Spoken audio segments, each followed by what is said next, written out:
Everyone, my name is दीप राज चंद्राकर और आप देख रहे हैं थ्योरी ऑफ मशीन का crash course. Hopefully till now जो बातें मैंने बताई है वो क्लियर है और साथ के साथ आपकी पढ़ाई चल रही है, ठीक है ना। जैसे कि अब दिवाली भी चला गया, अब ये टाइम आ गया है कि जो बच्चे 2.5 महीने लगभग है ना उसको और जान लगा के प्रिपरेशन में लगाना चाहिए। Test series one of the important criteria to secure rank, है ना। आपको अगर रैंक चाहिए सो आपको टेस्ट सीरीज देना चाहिए, ये इंपॉर्टेंट है भाई, ठीक। सो लास्ट क्लास तक जैसे मैंने आपको बताया था गियर ट्रेन के बारे में हमने बात कर लिया था। आज हम देखेंगे that is your kinematic analysis of single slider crank mechanism.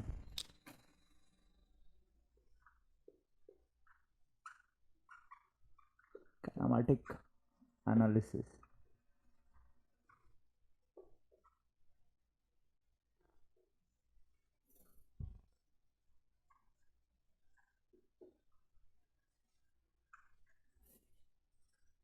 of single slider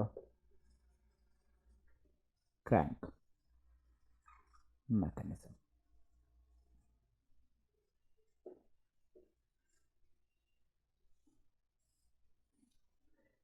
ये जरूरी क्यों है, ये पढ़ना क्यों जरूरी है? ऑलरेडी हमने वेलोसिटी एक्सेलरेशन पढ़ रखा है कि सिंगल स्लाइडर का भी वेलोसिटी एक्सेलरेशन किस तरीके से निकालते हैं, है ना, with the help of diagram, वो हमने देख रखा है। फिर भी ये जो एनालिसिस है ये आपका एक अप्रोक्सीमेट एनालिसिस है, एक वे है, ये अप्रोक्सीमेट एनालिसिस में काउंट होगा।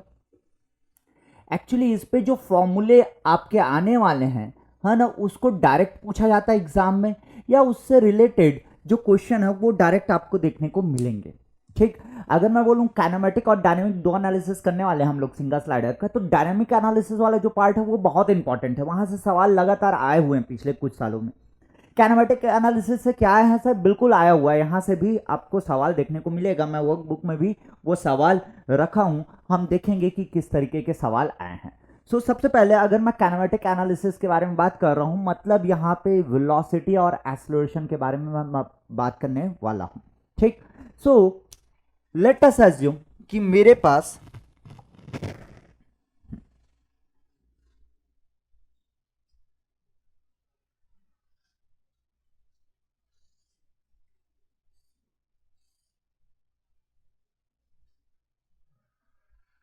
एक सिंगल स्लाइडर क्रैंक चैन है, एक पिस्टन सिलेंडर अरेंजमेंट बना दिया,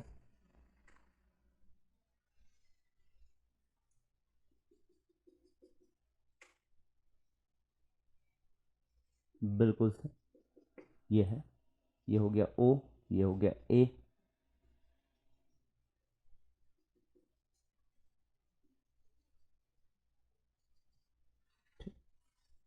ये आपका सिलेंडर है, this is cylinder, this is known as connecting rod, this is known as crank। Let us assume radius of crank is r, length of connecting rod is l, और इस point पे इसको मैंने बोल दिया b पॉइंट है, ठीक। ये आपका टॉप डेड सेंटर कहलाएगा, आपके सिलेंडर का ये टॉप डेड सेंटर, ये bottom dead centre. It means that when the position of A is here, late us assume this is your A dash, तब आपका जो बी होगा वो एक्सट्रीम पोजीशन पे होगा, लेट अस अज्यूम ये आपका बी डैश है, बी डैश, ठीक। जब ए डैश पे होगा उस समय बी कहां पे होगा, एक्सट्रीम पोजीशन पे, at the last, that is your B dash. बिल्कुल होने वाला है सर, बिल्कुल होने वाला है। Let us assume right now this angle is theta. It means that when the point A is on this point, that time the crank मतलब जो आपका पिस्टन है वो एक्सट्रीम पोजीशन पे है, एक्सट्रीम पोजीशन पे है। आपका क्रैंक का पोजीशन जब यहाँ पे होगा वो पर्टिकुलर टाइम आपका जो पिस्टन है वो टॉप डेड सेंटर में होने वाला है, मतलब यहाँ पे मैं इसको कह सकता हूँ top dead centre position for the crank. Similarly opposite side जब ये ए पॉइंट यहाँ पे पहुंचेगा तो ये क्या होगा कि आपका पिस्टन यहाँ से चलते हुए इधर आएगा और बॉटम डेड सेंटर जहाँ पे भी होगा, है ना, जहां पे भी होगा वहां तक पिस्टन पहुंचने वाला है। जब आपका क्रैंक का पोजीशन यहां पे होगा तब पिस्टन आपका बॉटम डेड सेंटर पे होने वाला है। इस तरीके से मैं कह सकता हूं कि क्रैंक का ये पोजीशन टॉप डेड सेंटर, मतलब उस पर्टिकुलर टाइम पे आपका पिस्टन कहां पे होने वाला है, टॉप डेड सेंटर पे होने वाला है। उस पर्टिकुलर टाइम पे आपका जो पिस्टन है वो टॉप डेड सेंटर पे होने वाला है। क्लियर है बात, ठीक, ठीक है भाई। अब देखिए जैसे मैंने माना है कि L is the length of the connecting rod, चलिए है ना ये लिख देता हूं भाई, L is the length of connecting rod,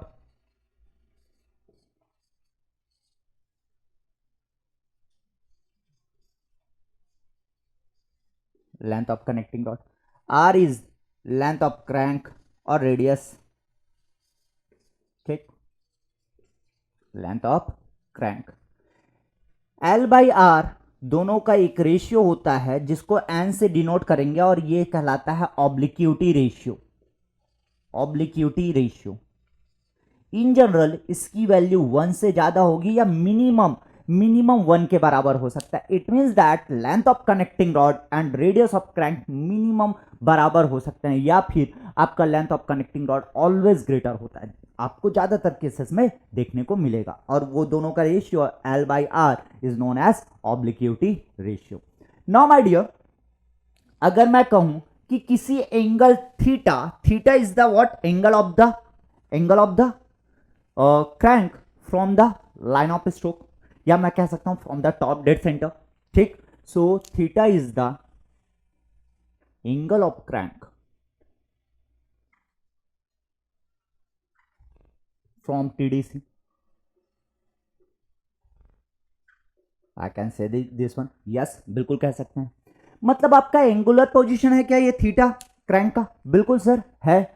मतलब अगर मुझे इसका एंगुलर वेलोसिटी निकालना है तो एंगुलर पोजीशन को अगर विथ रिस्पेक्ट टू टाइम मैंने डिफरेंशिएट कर दिया तो क्या निकल जाएगा? एंगुलर वेलोसिटी निकल जाएगा क्रैंक का। बिल्कुल सर। मतलब omega of crank can be written as d theta by D t, and let us assume इसका ओमेगा आपको दे रखा है। ये जो क्रैंक है, ये जो ओमेगा है D theta by D T, उससे ये रोटेट हो रहा है। बिल्कुल हो रहा है सर, बिल्कुल हो रहा है, ठीक।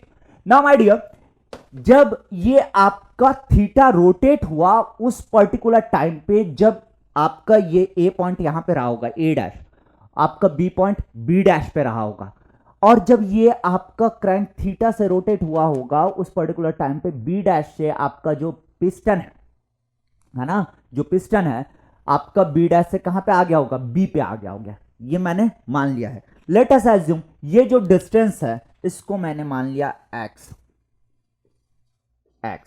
It means that x is the displacement. So अगर मैं ये पूरे पिस्टन सिलेंडर अरेंजमेंट में देखूंगा, सो मुझे ना क्रैंक का ओमेगा, क्रैंक का अल्फा जो भी है वो नॉलेजेबल है, वो मतलब नोन है, वो पता है, मतलब उसको नहीं निकालना है मुझे। यहां पे निकालना है काइनेमेटिक एनालिसिस कह रहा हूं, मतलब वेलोसिटी एक्सेलरेशन के बारे में बात कर रहा हूं, और मुझे वेलोसिटी और एक्सेलरेशन निकालना है किसका? पिस्टन का निकालना है, पहला ऑब्जेक्टिव। दूसरा ऑब्जेक्टिव है आपका जो कनेक्टिंग रॉड दिख रहा है उसका एंगुलर वेलोसिटी और एंगुलर एक्सेलरेशन निकालना है। सो पिस्टन का क्या निकालना है? पिस्टन का आपको लीनियर वेलोसिटी, लीनियर एक्सेलरेशन मिलेगा, because piston is in the reciprocating motion, but this is in the angular motion. Let us assume ये बना रहा है अभी beta. Beta is the angle of the connecting rod from the line of stroke, from the line of stroke. Yes, beta is the angle of the connecting rod from the line of stroke. Now my dear, अगर मैं यहां से ये वाले point को direct project किया, फिलहाल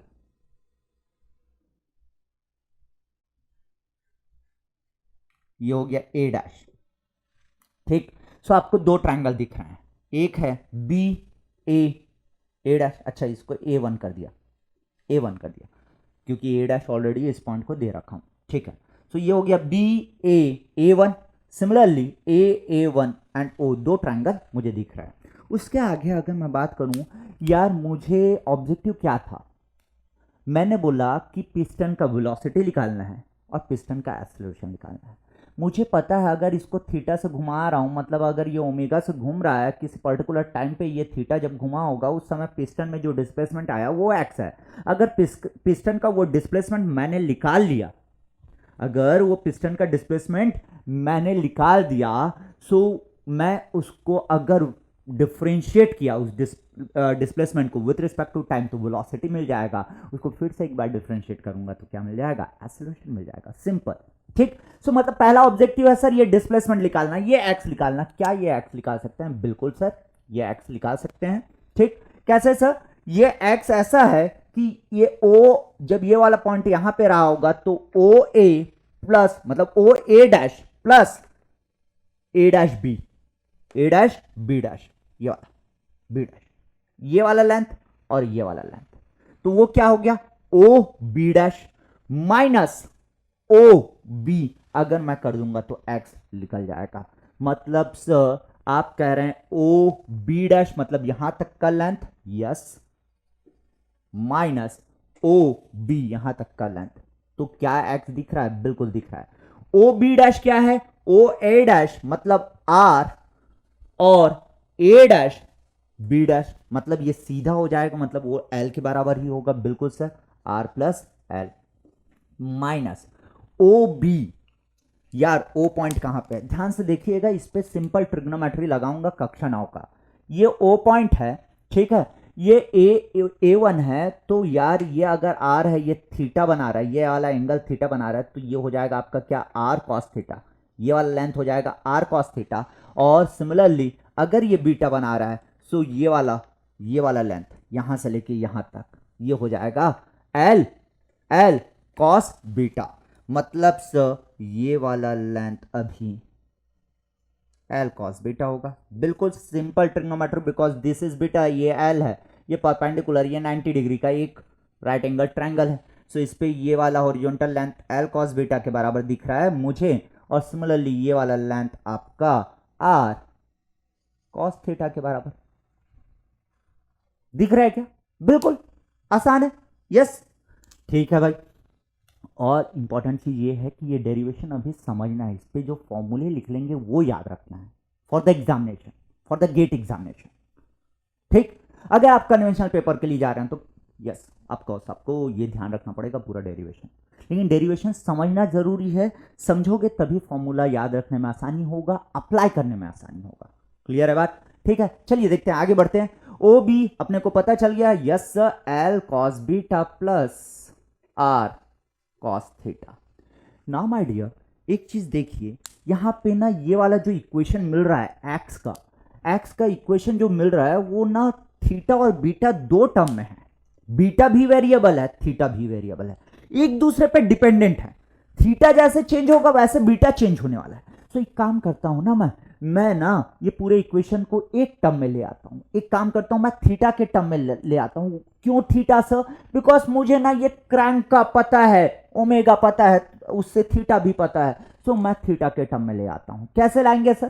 simple है, ये वाला ट्रायंगल, ये वाला एक ट्रायंगल, ये वाला एक ट्रायंगल, दो ट्रायंगल दिख रहे हैं आपको, साफ साफ दिखना चाहिए, B A one A one O, दो ट्रायंगल है यहां पे।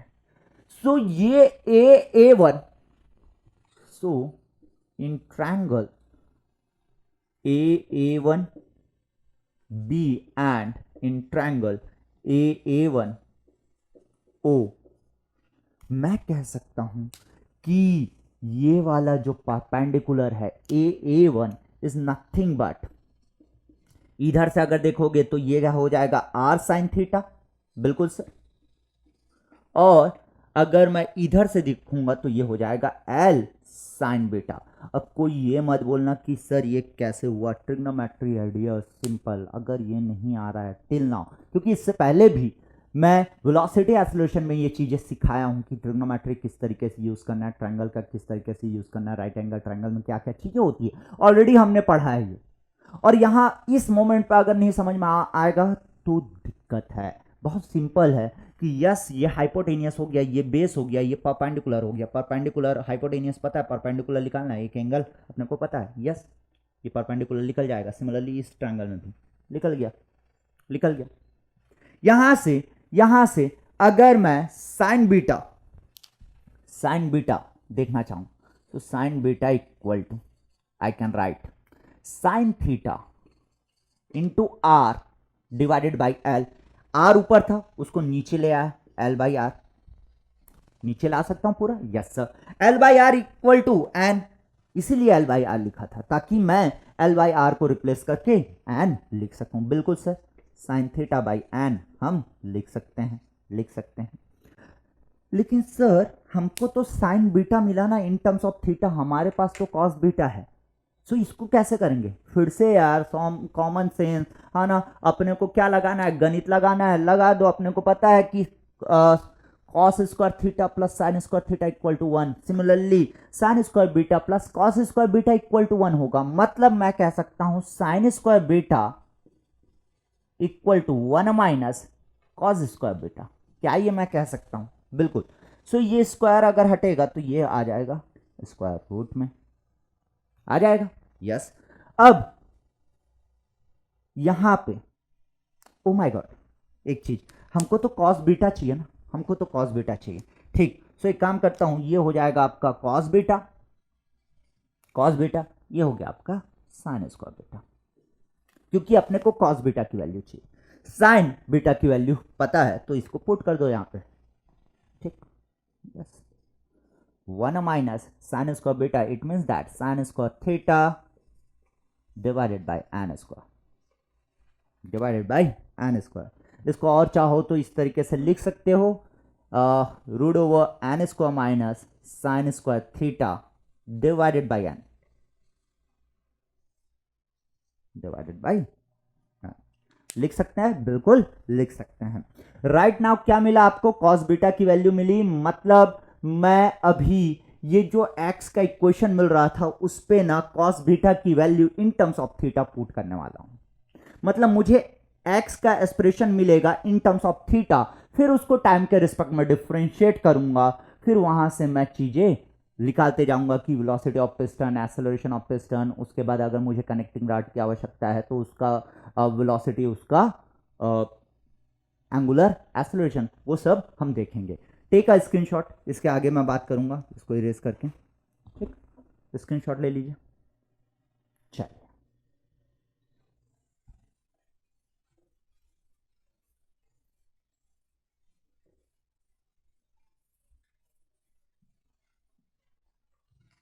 ये वैल्यू पुट करता हूं भाई, x equal to R plus L minus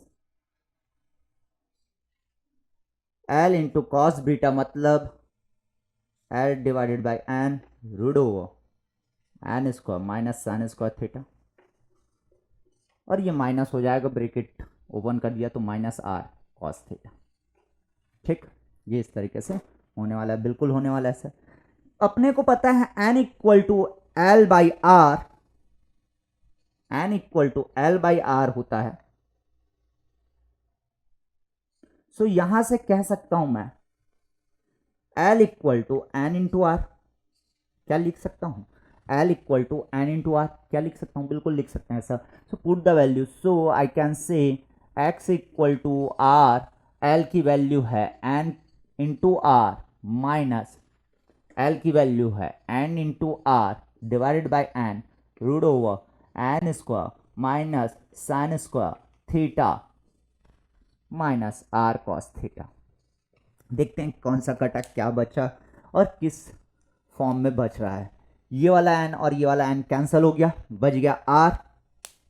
ठीक, सो एक काम कर रहा हूं, देखिएगा ध्यान से, ध्यान से देखिएगा, ये वाला आर और वो वाला आर कॉस थीटा एक साथ लिख रहा हूं, तो x equal to I can write R common, actually R सब जगह है तो आर को बाहर लिख सकता हूं।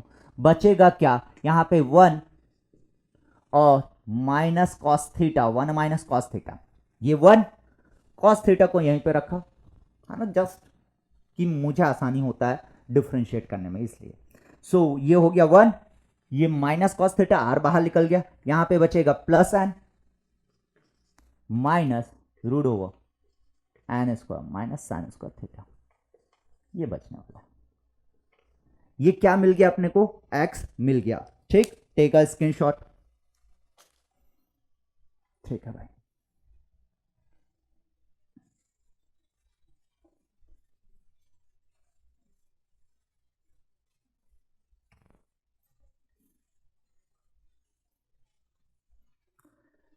अगर मुझे x की value in terms of theta मिला, लेकिन मुझे तो यार वेलोसिटी ऑफ पिस्टन निकालना है, so velocity of piston, velocity of piston, ठीक है, वेलोसिटी ऑफ पिस्टन क्या होने वाला है कि इसको डिफरेंशिएट कर दो सर, ठीक, v equal to d x by D T.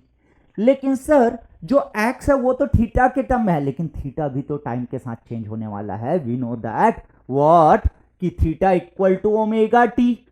तभी तो आया था भाई आपका ओमेगा इक्वल टू, इसको टाइम के रिस्पेक्ट में डिफरेंशिएट कर दो तो D theta by D t equal to omega, मतलब थीटा टाइम के साथ चेंज होने वाला है। सो यहां पे अगर मैंने इसको D theta by D theta कर दिया तो D theta by D T is nothing but your omega, yes sir. So omega into d x by D theta. क्या अब ये जो एक्सप्रेशन दिख रहा है उसको थीटा के रिस्पेक्ट में डिफरेंशिएट कर सकते हो क्या? कर सकते हैं क्या? बिल्कुल कर सकते हैं सर, आसान है, yes. So velocity of piston v equal to, I can write omega into d x by D t. तो r तो कांस्टेंट है तो r बाहर आ गया। अब इसका डिफरेंशिएट करो, 1 का 0 माइनस कॉस थीटा का माइनस साइन थीटा, तो माइनस माइनस प्लस हो जाएगा, साइन थीटा हो गया, ठीक, प्लस एन का 0 0 माइनस, यस माइनस, इसका आ जाएगा 1 divided by root over N square minus sine square theta into 2। यार क्या आपको रूट एक्स का डिफरेंशिएट करने आता है? अगर आता है तो वहां पे कोई दिक्कत नहीं है, नहीं आता है तो सीखो। ये कक्षा 12 नहीं है कि मैं सिखाऊंगा, ठीक। जस्ट मैंने डिफरेंशिएट किया। अब ये जो अंदर वाला टर्म है साइन स्क्वायर थीटा उसको डिफरेंशिएट करूंगा और ये नीचे आया है इसलिए माइनस माइनस प्लस हो जाएगा फिर से, है ना। और साइन स्क्वायर थीटा ये वाला माइनस की वजह से, ये वाला माइनस की वजह से आपका क्या हो गया, ये प्लस हो गया। और ये जो साइन स्क्वायर थीटा है उसका डिफरेंशिएट करूंगा तो ये हो जाएगा 2 into sine theta into cos theta. Yes, होने वाला है, बिल्कुल होने वाला है। So velocity of piston v equal to omega into r sine theta plus ये आपका हो जाएगा, ठीक है उसको कैंसिल नहीं करते, ये हो जाएगा sine 2 theta 2 into root over N square minus sine square theta. So ये वेलोसिटी का एक्सप्रेशन मिला, लेकिन इन जनरल आप देखेंगे ये एक्सप्रेशन यूज नहीं करते, रीजन मैं बताऊंगा अभी थोड़ी देर में बता रहा हूं, है ना। ये वेलोसिटी ऑफ पिस्टन का एक्सप्रेशन मिल गया, ये वेलोसिटी ऑफ पिस्टन का एक्सप्रेशन मिल गया। यार देखो यहां पे क्या होता है, इन जनरल जो आप देखोगे प्रैक्टिकली जितनी भी चीजें होती है उस पे ना एन की वैल्यू या तो 1 होगी या 1 से ज्यादा होगी, मतलब मिनिमम वैल्यू 1 हो सकती है या उससे ज्यादा होने वाला है। साइन की मैक्सिमम वैल्यू 1 हो सकती है, मिनिमम तो 0 हो सकती है। सो एक पर्टिकुलर कंडीशन यहां पे एज्यूम किया जाता है कि N square is far greater than sine square theta. अगर ये 1 से छोटा है तो उसका स्क्वायर आपको दिखेगा कि हाँ भाई कम है, और ये 1 से ज्यादा है उसका स्क्वायर आपको ज्यादा दिखेगा। दोनों को कंपेयर करोगे तो I can neglect sine square theta. So यहां से मैं कह सकता हूं डियर वेलोसिटी ऑफ पिस्टन, जो आपको याद रखना है, जो फॉर्मुलेशन या जो फॉर्मूला आपको याद रखना है वो ये अब निकल के आया।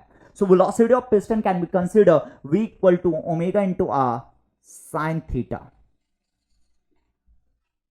Plus sine 2 theta divided by 2 root over N square, मतलब ये एन हो जाएगा। So this is the expression for velocity of piston. ये इंपॉर्टेंट है, ये सबसे ज्यादा इंपॉर्टेंट है, ये याद रखना है आपको, velocity of piston. Clear? Take a screenshot. ठीक है भाई, चलिए अब मुझे वेलोसिटी ऑफ पिस्टन मिल गया तो एक्सेलरेशन ऑफ पिस्टन निकाल लेते हैं, ठीक है।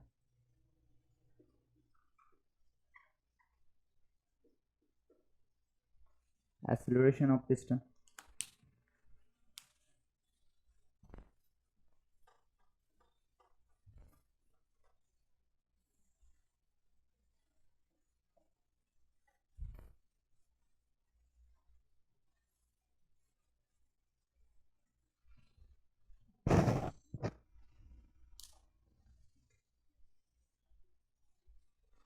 ठीक है।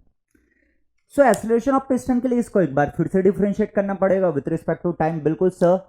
सो acceleration of piston dv by dt, so again ये थीटा के टर्म है तो D theta by D theta, so ये हो जाएगा omega into dv by D theta, कर सकता हूँ बिल्कुल। सो एक्सेलरेशन ऑफ पिस्टन, इसको थीटा के रिस्पेक्ट में एक बार डिफरेंशिएट करेंगे, ये ओमेगा आर, वहां पे एक ओमेगा और है ये, तो ये हो जाएगा ओमेगा स्क्वायर इंटू आर। अब इसको डिफरेंशिएट करो, साइन थीटा का हो जाएगा cos theta, sign to theta का हो जाएगा cos two theta into two, बिल्कुल sir, divided by 2n।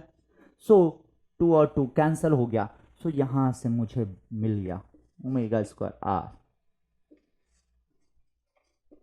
Cos theta cos two theta divided by n. तो ये एक्सेलरेशन निकल आया।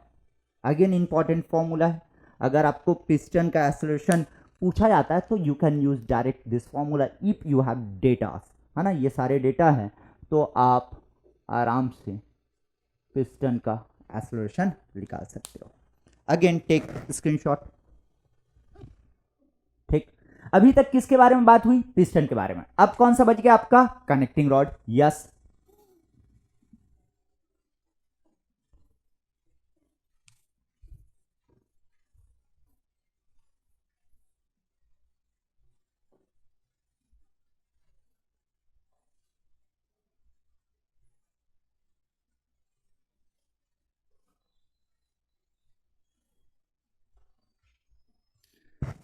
अगर मैं बात करूं कनेक्टिंग रॉड का एंगुलर वेलोसिटी निकालना है और एंगुलर एक्सेलरेशन निकालना है, so angular velocity of connecting rod. ठीक, so angular velocity of connecting rod अगर मुझे निकालना है डियर, सो अगर मैं D beta by D T निकाल दिया, सिमिलरली यहां पे देखिए d theta by dt is nothing but omega of this one, so d beta by dt is omega of this one।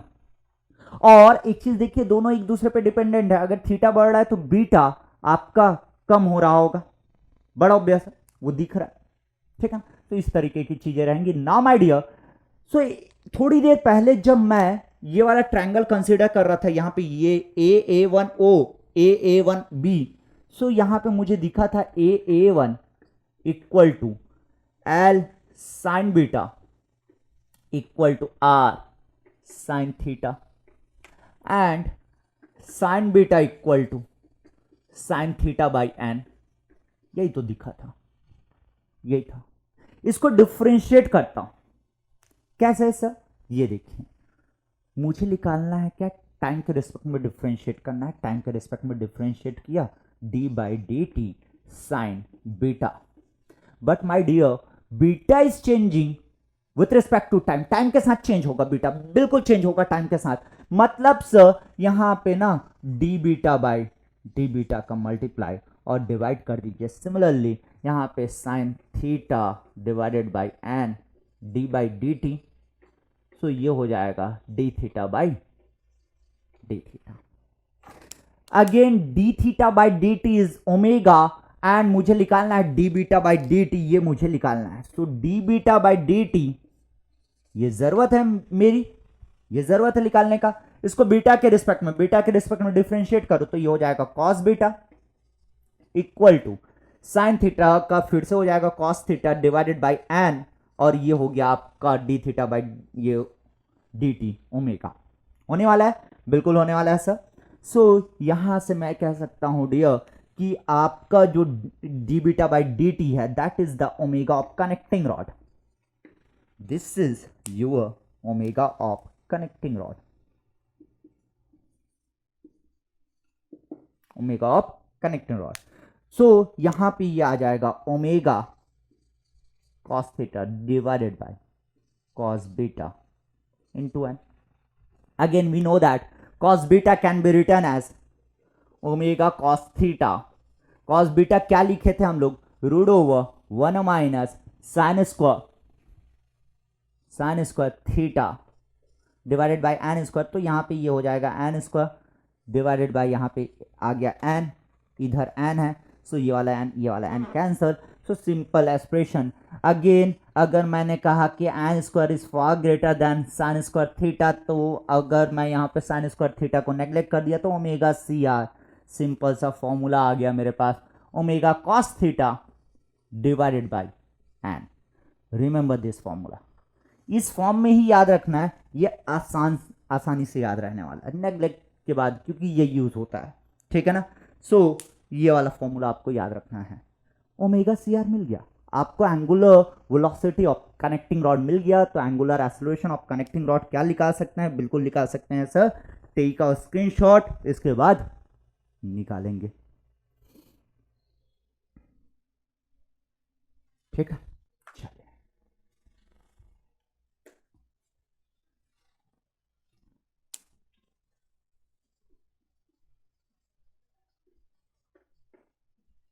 Angular acceleration of connecting rod. चलिए देखते हैं भाई क्या करना है यार. एंगुलर एक्सेलरेशन निकालना है तो कुछ नहीं सर, जो एंगुलर वेलोसिटी है उसी को टाइम के रिस्पेक्ट में डिफरेंशिएट कर दीजिए. कर दो भाई, कर दो. यस, इसको डिफरेंशिएट कर दो with respect to time. So alpha c r, that is your angular acceleration of the connecting rod, will be omega C r divided by d t. But this is in terms of theta. It means that here d theta by d theta, फिर से मैं repeat करूंगा.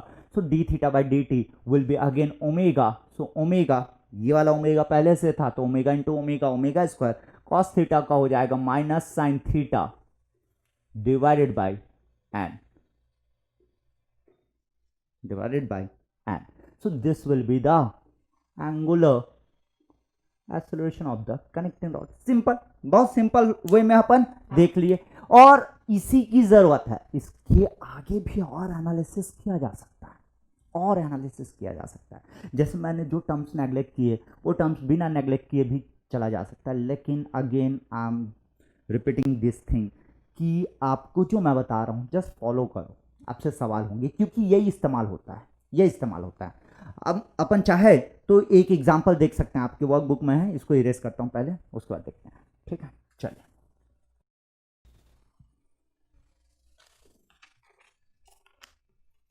ठीक है. Workbook में सवाल number 37. ठीक है.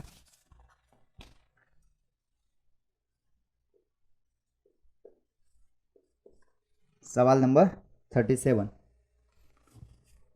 पढ़ रहा हूं. सवाल क्या रहा है?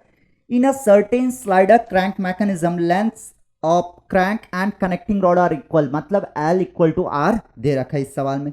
If the crank rotate with uniform angular speed of 14 radian per second, the crank length is 300 mm, the maximum acceleration of the slider is. So इसको ना डायरेक्ट फॉर्मूले से आप निकाल सकते हो, डायरेक्ट फॉर्मूले से. आपके पास दे रखा है L इक्वल टू R. ठीक. It means that N equal to 1 हो जाएगा. साथ के साथ angular speed omega 14 radian per second, uniform angular speed दे रखा है. इट मीन्स दैट आपका अल्फा नहीं होगा, किसका? क्रैंक का, क्रैंक का नहीं होगा. ठीक. क्रैंक लेंथ दे रखा है, क्रैंक लेंथ मतलब R आपको दे रखा है 300 mm. बिल्कुल. आपको पूछा maximum acceleration of the slider. So acceleration of the slider is what? Omega square R into cos theta plus cos 2 theta divided by n. क्या यही फॉर्मूला था? ये मैक्सिमम कब हो सकता है यार? सिंपल सी चीज है सर. अगर इसकी वैल्यू, क्योंकि कॉस थीटा की मैक्सिमम वैल्यू कितनी है? 1. कॉस थीटा की मैक्सिमम वैल्यू कितनी है? 1. मतलब इसकी वैल्यू अगर 1 हो जाए और इसकी वैल्यू अगर 1 हो जाए, या इसकी वैल्यू -1 हो जाए, इसकी वैल्यू -1 हो जाए, सो मैग्नीट्यूड वाइज वहां पे आपको मैक्सिमम एक्सेलरेशन मिलेगा. अगेन रिपीट कर रहा हूं, माइनस वाला पॉइंट ना कई लोगों के दिमाग से उड़ गया. मैग्नीट्यूड के बारे में बात कर रहा हूं भाई.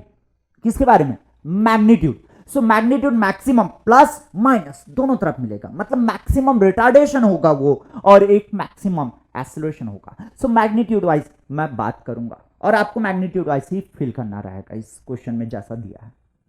ठीक है सर। सो इसकी वैल्यू क्या चाहिए अपने को, इसकी वैल्यू मैक्सिमम चाहिए, मतलब ये 1 चाहिए, ये 1 चाहिए। सो डायरेक्ट मुझे दिख रहा है कि अगर मैं थीटा इक्वल टू 0 पुट किया, थीटा इक्वल टू 0, आप चाहते तो डायग्राम बना के भी निकाल सकते थे, लेकिन इसको ना डायरेक्ट फॉर्मूला, डायग्राम से आसान है भाई, एक्सेलरेशन डायग्राम से आसान है ये फॉर्मूला लगाना सिंगल स्लाइडर क्रैंक मैकेनिज्म के लिए right now. Yes sir. So यहां पे ना मैं ओमेगा की value that is your 14 square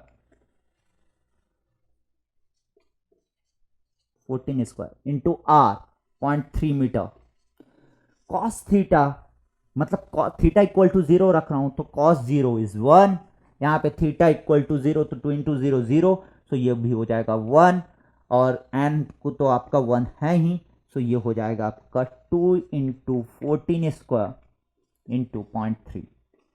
निकाल लो भाई, कैलकुलेट कर लो ये कितना आ रहा है, यही आपका आंसर होने वाला है मीटर पर सेकेंड स्क्वायर में।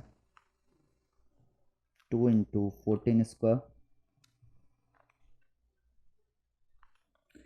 117.6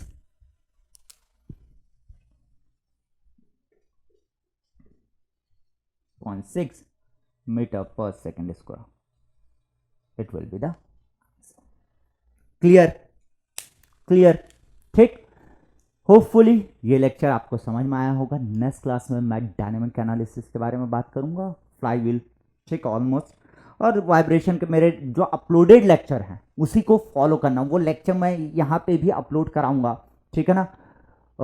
उसके बाद तो हो गया थ्योरी ऑफ मशीन मैथ्स। सच अगर मैं बोलूँ तो और कोई टॉपिक नहीं है जो इंपॉर्टेंट है बहुत ज़्यादा, नहीं तो ऐसे तो पढ़ते रहो पढ़ते रहो पढ़ते रहो, ख़त्म नहीं होने वाला। इतने टॉपिक आप बहुत अच्छे से प्रिपेयर करके जाइए। हाँ, एक बैलेंसिंग के बारे में ज़रूर बात करूँगा, यस, आप अवॉइड मत होइएगा, बैलेंसिंग मैं सिखा दूंगा आप लोगों को, ठीक। तो आज के लिए इतना ही, मिलते हैं नेक्स्ट क्लास में। Thank you so much, love you all, God bless you all.